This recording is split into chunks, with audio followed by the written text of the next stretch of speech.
명절 전날, 전전날 가족들하고 집에서 있을 텐데 다 이렇게 저녁 예배 같이 나오셔서 함께 예배드리는 여러분들 하나님이 참 기뻐하시고 귀하게 축복하실 줄로 믿습니다. 지난 시간에 하나님이 말씀하신 대로 사라를 돌보시고 말씀하신 대로 사라에게 행하셨으므로 사라가 드디어 임신을 하고 아기를 낳게 되지요. 이름이 뭐죠? 이삭. 그렇죠? 이삭이라고 하는 아들을 얻어서 이 가정에 웃음꽃이 피어나는, 예수 그리스도가 우리에게 오심으로 인해서 참된 기쁨이 회복되는, 그게 이삭의 사건을 통해서 하나님이 주시는 교훈입니다. 저희들에게도 하나님은 웃음과 기쁨을 주시는, 무엇대로? 말씀대로. 자, 25년 동안 하나님은 아브라함을 연단하셨어요. 실수도 하고 넘어지고 쓰러지고 자빠지면 또 일으키고, 그때마다 말씀, 말씀, 말씀, 말씀. 쓰러져도 또 일어나서 말씀, 자빠져도 또 말씀. 결국 말씀의 연단을 25년 동안 계속, 하나님은 당신의 사람을 실패하지 않으시려고, 인간은 계속 실패하고 넘어지지만 하나님은 실수하지 않으셔서 계속 말씀으로 연단을 하셨어요. 그러면 여러분 생각해 볼 때에 100세가 되어서 아들을 얻게 돼, 부인의 나이는 90살인데 이때 아기를 가진 거는 뭐예요? 기적이죠. 하나님만 할 수 있는 일이죠. 할렐루야. 그래서 이런 거를 가리켜서 조금 전에 여러분 찬송한 것처럼 광야에 길을 내시고 사막에 강을 내시는다는 게 바로 그런 거예요. 그렇죠? 정말 사람의 힘으로는 할 수 없는 그 놀라운 일, 그게 아브라함에게 이루어졌는데 그것은 곧 이스라엘 백성들에게 다 그 약속대로 하나님이 이루실 하나의 본보기가 되는 거예요. 그런 차원에서 하나님이 열린문 교회를 이렇게 시작하고 이렇게 오늘까지 쭉 온 것도 뭐와 같은 거예요? 크게 광야에 길을 낸 것하고 사막에 강을 낸 것하고 똑같은 원리라는 거죠. 반드시 하나님은 말씀대로 그렇게 행하세요. 말씀대로라는 것은 광야에 길을 내는 것처럼 사막에 강을 내는 것처럼 사람이 할 수 없는 일을 하나님은 하신다. 그러니까 우리는 기대가 있어요, 없어요? 있어요. 뭐만 따라가면, 말씀만 따라가면 우리는 큰 기대를 할 수 있다는 거예요. 할렐루야. 그래서 우리가 다 뭐에 든든히 서야 되냐면 말씀 위에 든든히 선 신앙.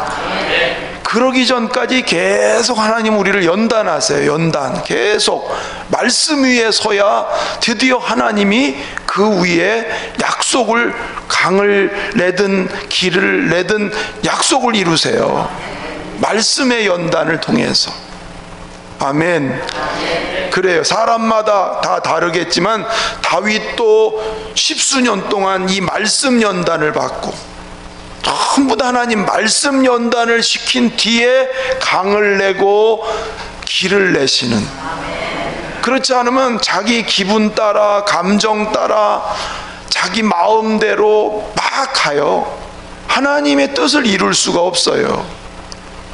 그래서 이 아브라함에게 이삭을 주신 것은 하나님이 말씀대로 연단을 잘 시킨 사람에게 이렇게 내가 너한테 이런 길을 내고 강을 낼 거며 앞으로도 내 자손이 하늘의 별처럼 땅의 모래알처럼 많아지게 한다는 샘플을 미리 다 보여주신 거랍니다. 그러니까 오늘도 이 말씀은 그대로 이루어지는 말씀으로 우리가 받아들이기를 주의 이름으로 축원합니다. 그러면 이제 이렇게 말씀의 연단을 받고 말씀의 경험을 통해서 믿음이 말씀 위에 세워진 사람은 어떻게 달라질까? 사람이 달라진 모습이 있을 거 아니에요. 이제도 말씀드린 것처럼 말씀 위에 서지 않으면 상황에 따라서 그냥 휘둘리기가 쉬워요. 아니면 자기 감정에 따라서 휘둘리기가 쉽고요. 아니면 귀신이 쏙싹거리면 거기에 휘둘리기가 쉽고, 말씀에 서지 않으면 우리가 다 그렇게 돼버려요. 그 사람이 뭐 대학을 나왔는지 좋은 학벌을 가지고 그거 아무 상관없어요. 영적인 것은 영적이기 때문에 말씀에 서지 않으면 다 그릇과고 치우치고 이렇게 가는 거예요. 그러면 오늘 말씀에 굳게 선 아브라함이 변화됐다고 하는 건 뭘 보면 아냐면 오늘 본문이 그 좋은 본보기라는 거예요. 그는 말씀의 경험을 통해서 중요한 선택, 중요한 순간에 하나님께 초점을 딱 맞추는 거예요. 하나님께 초점을 맞춰. 여러분, 이게 말은 쉬운 건데 이론적으로는 다 아는 건데, 중요한 때에 나의 포커스, 이 마음의 초점을 하나님께만 딱 멈추고 좌로나 우로나 치우치지 않고 간다는 것은, 이건 보통 이게 진짜 믿음인 거예요. 저와 여러분이 그런 믿음으로 세워지기를 주의 이름으로 축원합니다. 자, 아브라함의 가정에 생겨난 큰 문제가 뭘까요? 자, 이삭이 태어나서 기쁨이 넘쳤습니다. 얼마나 좋을까요? 그렇죠? 여러분, 얼마나 좋아요. 100세에 얻은 아들이니까. 더군다나 하나님이 이런 정말 상상할 수 없는 일을 이루신 그 하나님이 내 하나님이 된 이 아브라함에게 얼마나 기쁨이 넘쳐요. 자, 이쪽에는 먼저 태어난 종을 통해서 태어난 이스마엘이 벌써 17살이나 됐고, 이쪽에 이제 태어난 이삭이 있고, 아브라함은 세상을 다 얻은 것 같이 너무너무 흐뭇하고 밥을 안 먹어도 배부르고, 그렇지 않겠어요? 그래요. 너무너무 좋아요. 근데 기대가 완전히 깨져버려요. 자, 8절 9절 읽어보십시다. 8, 9절 시작.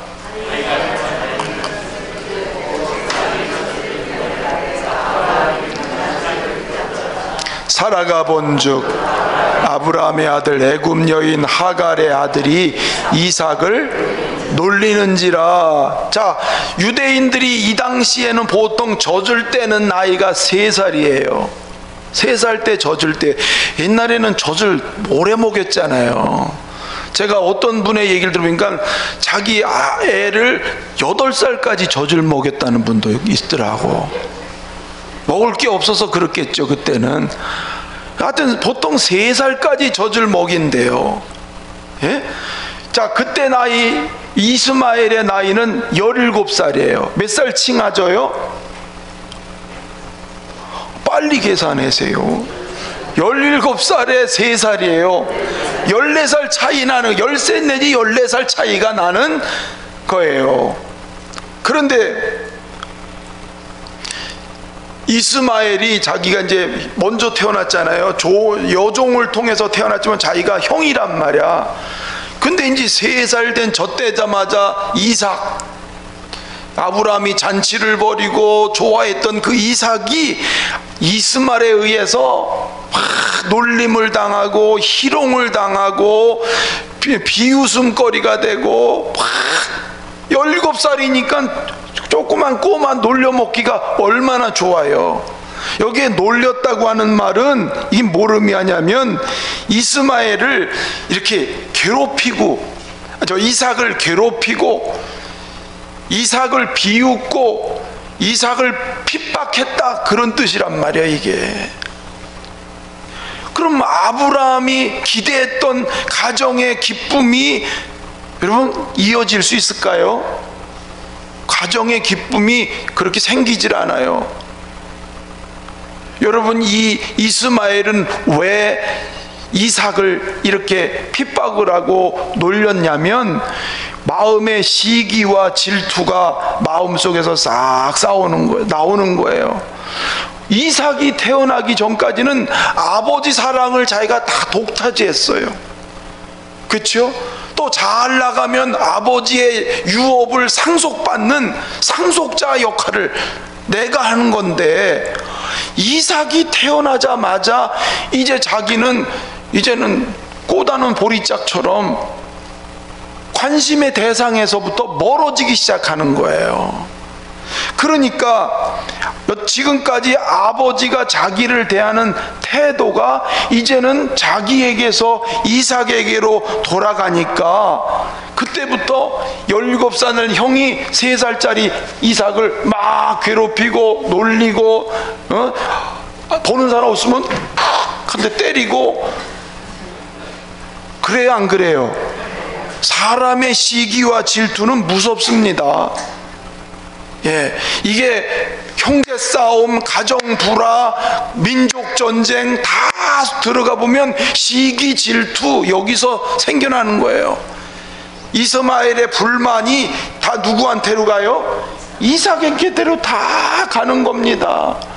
여러분, 이게 나중에 뭐가 되냐면 이스라엘 백성들이 이 이스마엘의 그 조상은 애굽이거든요. 애굽 사람, 그 여종 하갈이 애굽 여자니까. 그렇죠? 나중에 이스라엘 백성들이 애굽에 내려가서 400년 동안 종살이하고 핍박하는 거하고 역사적으로 이게 연결이 되는 거예요. 그리고 또 이거는 신약 성경에 뭐라 그러냐면 성령의 사람이 육에 속한 사람한테 핍박을 받는 거예요. 갈라디아서에 보면 나오는 얘기예요. 이 얘기를 뭐라고 바울 사도는 해석을 했냐면, 성령의 사람이 육신의 사람한테 계속 핍박을 당하고 놀림을 당하고 괴롭힘을 당하는 비유가 여기서부터 나오는 거예요. 가정에서든 어디든 시기 질투가 나니까, 가인이 질투하고 시기하니까 자기 동생을 돌로 쳐서 죽이지 않았어요? 그렇죠? 에서가 자기 동생 야곱을 시기 질투하니까 군사를 이끌고 와서 야곱을 죽이려고 덤벼들지 않았어요? 요셉의 11형제들이 형들이 요셉이 아버지 사랑을 받는다고 시기가 나니까 그 요셉을 저 장사꾼한테 팔아 넘겨버리기도 하잖아요. 예수님을 시기하는 종교 지도자들이 예수를 죽이는 자리까지 가잖아요. 시기, 미움, 질투가 이렇게 무서운 것을 우리는 이미 잘 알고 있는데, 오늘 바로 그 이스마엘이 시기와 미움과 질투와 불만을 이삭에게 다 쏟고 있습니다. 자, 퀴즈. 화딱지가 난 사람 누굴까요? 화가 머리끝까지 난 사람 누굴까? 그렇지, 사라. 이런 걸 알아맞히는 거 보니까 지금 말씀을 잘 이렇게 수용하고 이제 받아들이시는 것 같아. 자, 10절 가서 보십시다. 10절 시작.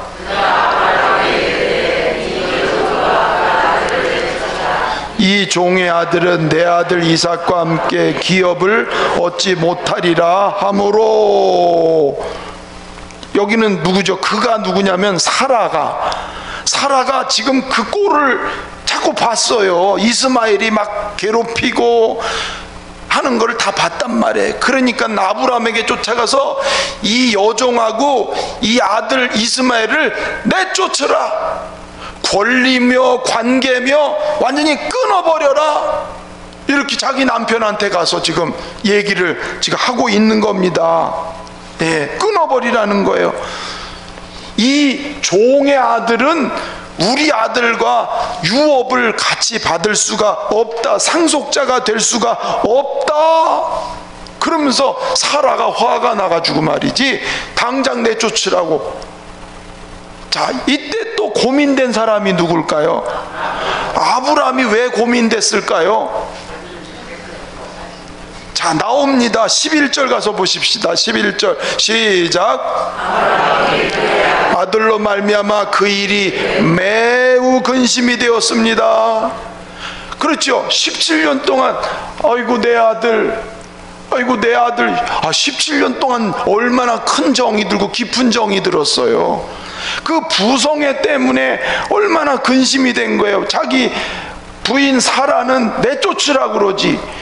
17년 동안 상속자처럼 생각했던 이스마엘, 이걸 내보내자니 막 고민이 들어가기 시작하는 거 아닙니까? 그리고 그 당시에 풍습에 여종의 자식이라도 함부로 이렇게 내보내지 않는 게 그 당시의 문화 속에 있었던 거예요. 여종의 자식이라도 거두도록, 그게 보통 문화 속에 다 있었던 일인데 사라가 그 꼴을 못 보는 거예요. 사실은 사라가 이 문제를 발단을 일으킨 장본이긴 하죠. 그래도 지금은 못 보는 거예요. 내가 막 우리 어린 아들 괴롭히지, 또 상속을 또 같이 받는다 그러지. 그러니까 사라가 그거를 못하게 아브라함한테 하니까 아브라함이 근심이 되기 시작했어요. 그런데 여기에서 놀라운 것은 아브라함이 그 일이 매우 근심이 되었다고 하는 이 근심은 단순히 이 자기 아들에 대한 이런 부성애적인 면에서의 근심이기도 하지만 한편, 그런데 더 중요한 게 뭐냐면 하나님의 뜻대로 해야 되는데 라고 하는 이 하나님의 뜻을 향해 가려고 하는 데서 오는 마음속의 갈등을 표현한 바로 그런 모습인 거예요. 하나님의 또 뜻을 쫓으려고 하는 데서 마음의 근심이 생겼습니다. 그러니까 여러분, 근심도 두 종류가 있어요. 육신의 욕심에 의해서 생기는 근심이 있고 하나님의 뜻을 이루기 위해서 생기는 근심이 있어요. 근데 고린도후서에 보면 뭐라 그러냐면 세상적인 근심은 사망에 이르지만 하나님의 뜻대로 하는 근심은 유익을 가져온다 그랬어요. 여러분, 기왕 우리는 근심이 없을 수는 없으니까 근심은 하되 육신적인 것 때문에는 될 수 있으면 하나님께 맡겨버리고, 기왕이면 하나님의 뜻을 어떻게 이룰까 하는 그런 데서는 조금 근심하고 조금 많이 생각을 할 수 있기를 주의 이름으로 축원합니다. 하나님의 뜻대로 하는 근심은요, 결국은 회개할 수 있게 되고 회개하면서 좋은 열매를 맺을 수가 있게 되는 거예요. 그러면 추정할 수 있는 게 뭐죠? 지금 하나님의 뜻대로 아들 이삭을 씨로 주셨는데 지금 사라의 말을 듣고 하는 것도 맞는 거잖아요. 하나님의 뜻대로 해야 되는. 그러나 육정으로는 이스마엘을 또 버린다는 것도 마음의 고통이거든요. 이 고민이 막 깊어지면서 아브라함에게 깊이 깨달아진 게 뭐냐면, 지난날 하나님의 약속을 선택하지 않고 육신의 생각에 치우쳐서 하나님께 묻지도 않고 덜커덩 하가를 취해서 씨를 얻게 된 지난날의 자기의 잘못이 더 가슴으로 뉘우쳐지고 회개하는 마음이 얼마나 깊어졌겠냐 말이에요. 그렇죠? 그때 하나님이 그것 때문에 몇 년 동안을 아브라함하고 관계를 맺질 않으셨어요. 아브라함을 찾아오지 않으셨어요. 왜? 자꾸 아브라함이 육신적으로 생각하고 인간적으로 생각하고, 하나님은 약속을 이미 하셨고 약속에 대해서 하나님은 이름도 바꿔주시고 막 이러는데도 불구하고 아브라함은 아직도 말씀에 서지 않으니까 자꾸 육신의 생각. 맞아, 우리 와이프 얘기 들으니까 그 요종을 취해서 내가 씨를 얻어도 근데 씨니까 마찬가지겠지. 아니, 그게 하나님의 뜻인지 물어나 봐야 될 거 아니에요. 그렇게 그저 인간적이고 육신적인 생각으로 덜커덩 일을 저지르니까 애굽으로 내려갔다가 낭패, 그렇죠? 하가를 취했다가 오늘 이처럼 이 큰 근심의 도가니에 지금 빠지게 됐으니 자기의 불신앙에 대해서 얼마나 깊이 깨닫고 얼마나 깊은 회개를 했느냐 하는 거예요. 당장 좋은 것을 택했어요. 당장 편리한 걸 택했어요.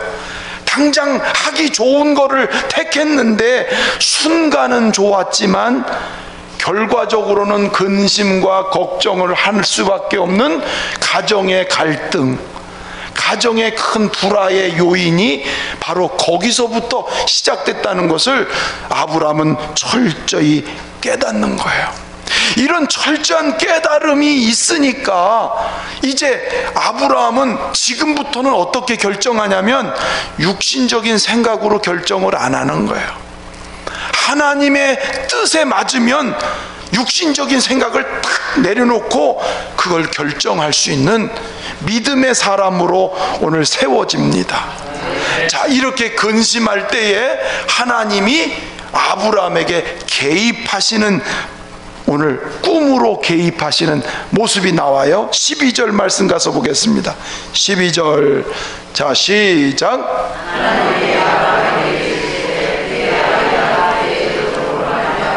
근심하지 말고 사라가 네게 이른 말을 다 들으라.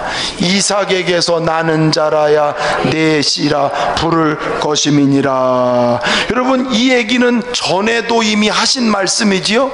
내 몸에서 내 부인에게서 나오는 씨가 내 후사가 될 거다.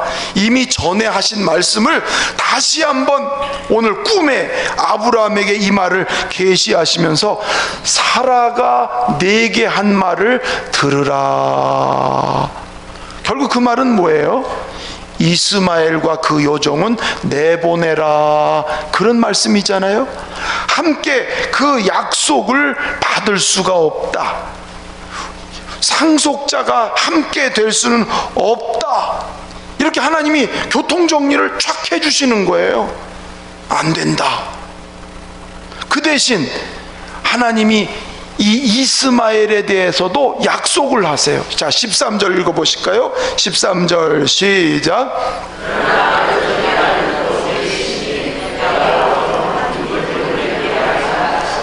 그렇습니다. 그렇다고 해서 이스마엘을 완전히 내팽개치는 게 아니라 그도 한 민족을 이루도록, 그도 한 큰 나라가 되도록 하나님이 일반적인 복을, 그러니까 특별한 복이 아닌 일반적인 복을 주실 것을 그에게 약속을 하시면서 내보내라 그러면서 선을 딱 그어주세요. 이걸 가리켜서 따라합시다. 하나님의 교통정리. 하나님이 교통정리를 해주시는 거예요. 그렇죠?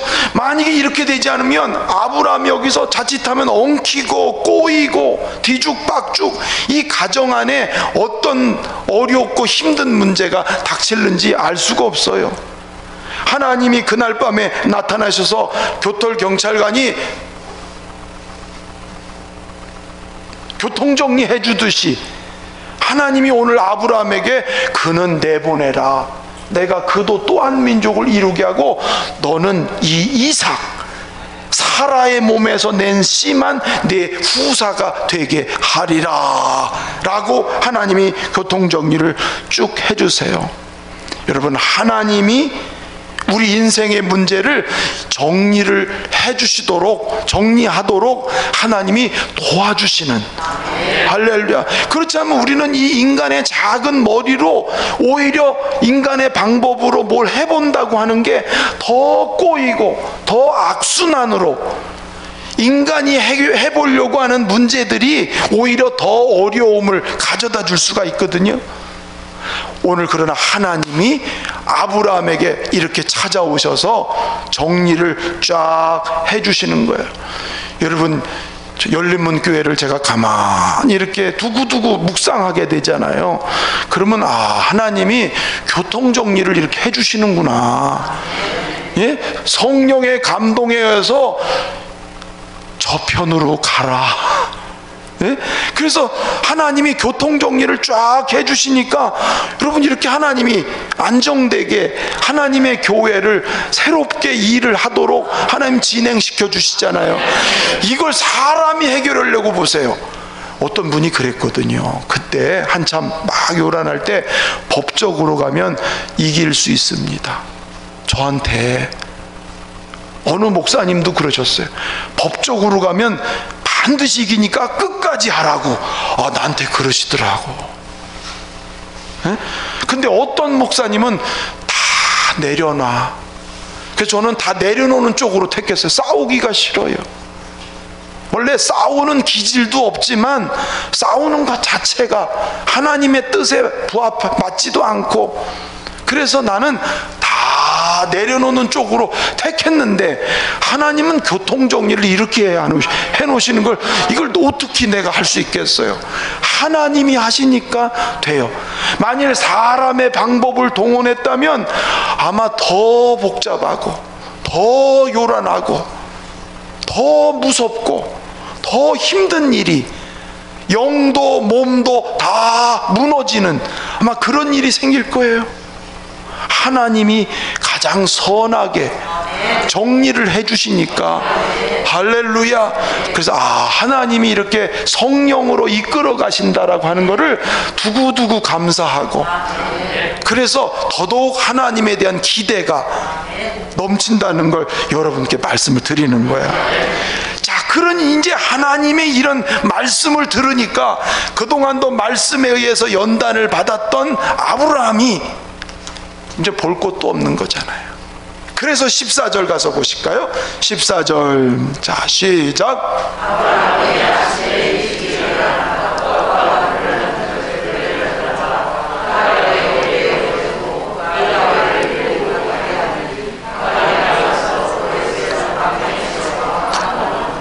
자, 여기 보십시오.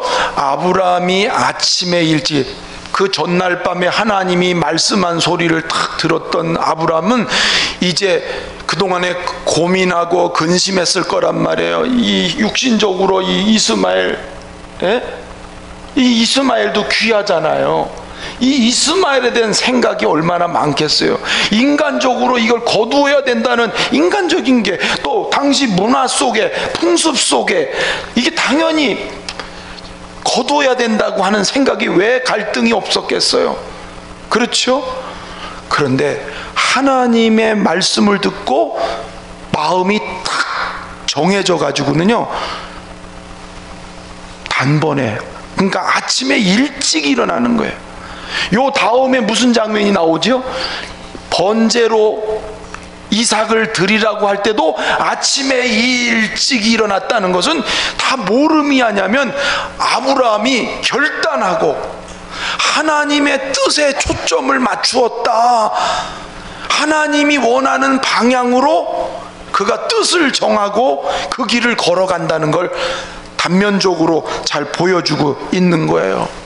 더 이상의 악순환, 더 이상의 인간적인 방법을 따라 택하지 않는 아브라함, 지금까지 육신적으로 어떤 감정적으로 어떤 이런 인간 상황 판단으로 했을 때 계속 실패했잖아요. 계속 문제만 생기고 계속 어려움만 왔잖아요. 좋을 것 같았지만 돌아서면 또 문제, 돌아서면 또 문제.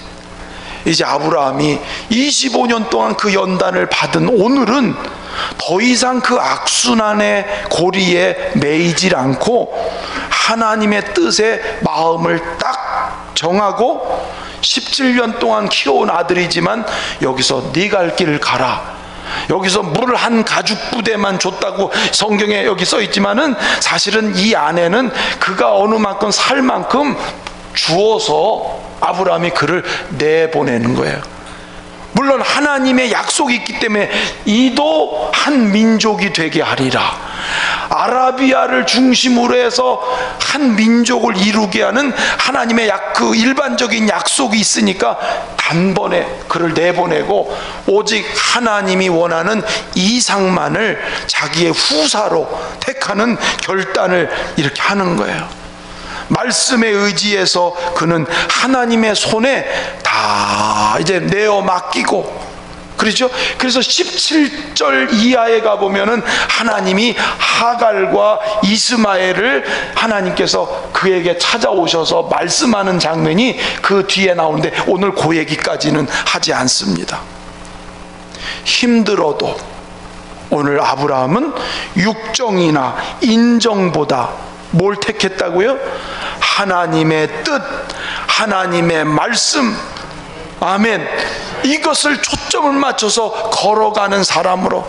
그래서 이 아브라함의 얘기가 지금 이후를 보게 되면, 지금 여기 기점으로 지금까지는 육신에 자꾸 매이고 인간적으로, 혈과 육으로, 감정적으로 이렇게 갔다면, 여기서부터는 말씀을 따라가고 하나님의 뜻에 초점을 맞추고, 그래서 여기서부터는 실패하는 게 없어요. 지금부터는 실패하는 게 없어. 계속 하나님이 아브라함에게 약속을 이루어가는 그런 장면이 이어지는 거예요.